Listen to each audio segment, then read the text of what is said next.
Now, I know a lot of video game OSTs, especially the listeners of said OSTs, usually do get flamed on the internet with people calling it nerdy and stuff. Video game OSTs are very important when it comes to actual games.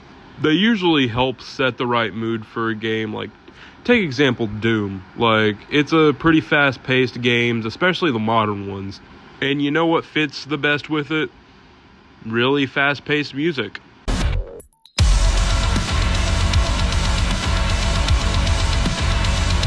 Now, most video game OSTs are good. Some are bad, and just some are kind of, I don't know, in between, I guess. I don't know why I added this part. First off, we'll start off with some of the greats, like absolute, like monumental. You've definitely heard at least a dozen tracks off of these. And alright, let's go ahead and get to the first one, and let's knock the obvious one out the way. Minecraft Volume Alpha. And Beta 2, but primarily just Volume Alpha. This is obviously one of the most popular video game OSTs because, well, Minecraft's one of the best sellers of all time. Not one of, the best-selling video game of all time. So hundreds of millions, if not billions, of different people have heard this soundtrack. So it would be a cardinal sin not to include it on the greats. Like, both of these OSTs perfectly describe the, aspects of Minecraft. The peaceful tracks resemble, well, the peaceful parts of Minecraft.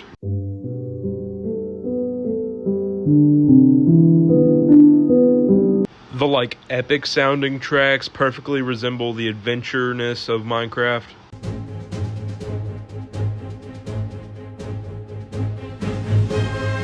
And the scary sounding tracks, well, I don't even gotta explain it.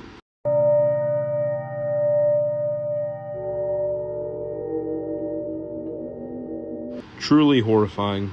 Now, even though C418 stopped working with Minecraft, I'm pretty sure, there's still some bangers, like Pig Step.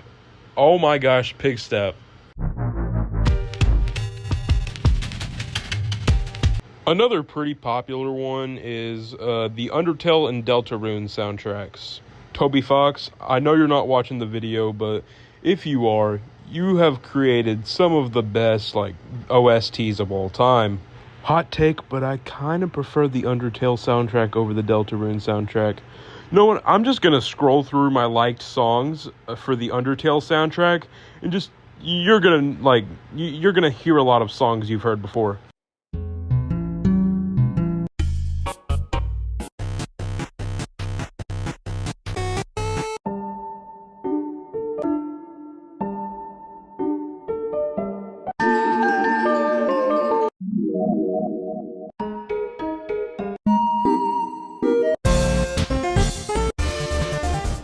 Yeah, you get the idea. And you can, go on. You can listen to the Undertale soundtrack right now. You've probably heard at least 3/4 of the songs. And the Deltarune soundtrack, hot take, while not as good, it is still great. I'm gonna be honest. I have not played Undertale as much, but this soundtrack's a banger. Well, I might try to platinum it sometime, both Undertale and Deltarune, so you can stick around to see that. Now, up next is, well, the entire franchise of GTA. So many iconic tracks to dissect here. First, we have the San Andreas theme song. I don't even have to play it, you already know how it sounds. Then there's the song Welcome to Los Santos. And the classic Sleepwalking by the Chain Gang of 1974.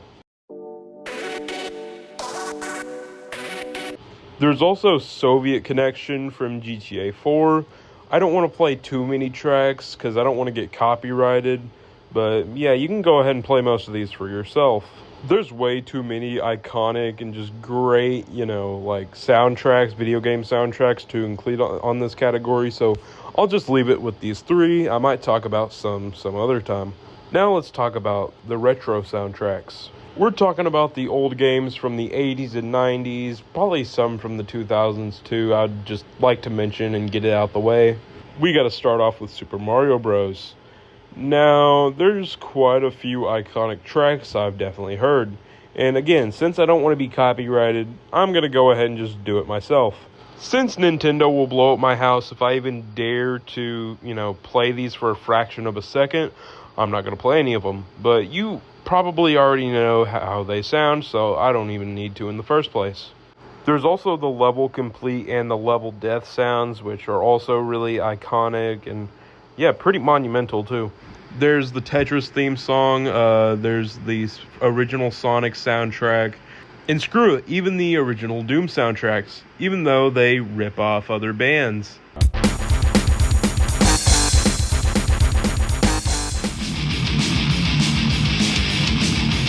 But yeah, it has become a known fact that Doom does sound strikingly similar to many other different metal songs.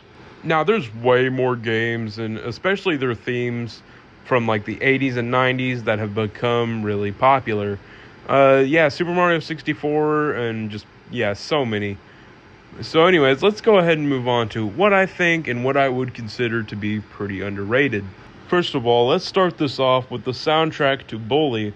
If you don't know what the game Bully is, it was made by Rockstar Games back in, I think, 2006, somewhere around there.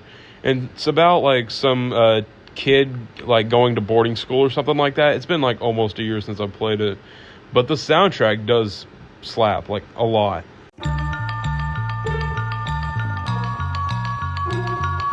The game does, too. It is, like, an absolutely, like, phenomenal game. Super underrated. Go play it.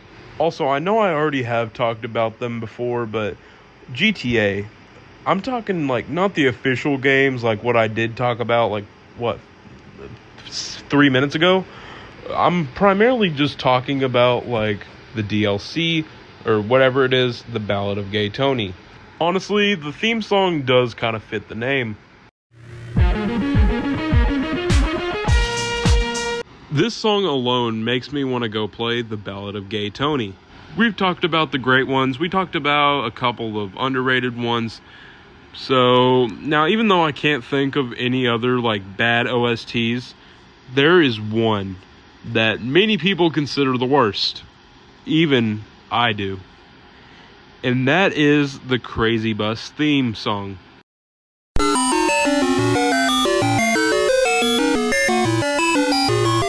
Listen, for every piece of music I played in this video, I had to deepen it to avoid copyright. It won't work, but still worth a shot.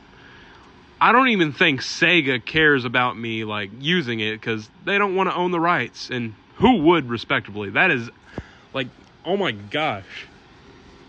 Jeez. But anyways, I just wanted to talk about more OSTs, and yeah. That concludes this video. If you like this video, you can check out some of my other ones, and see ya.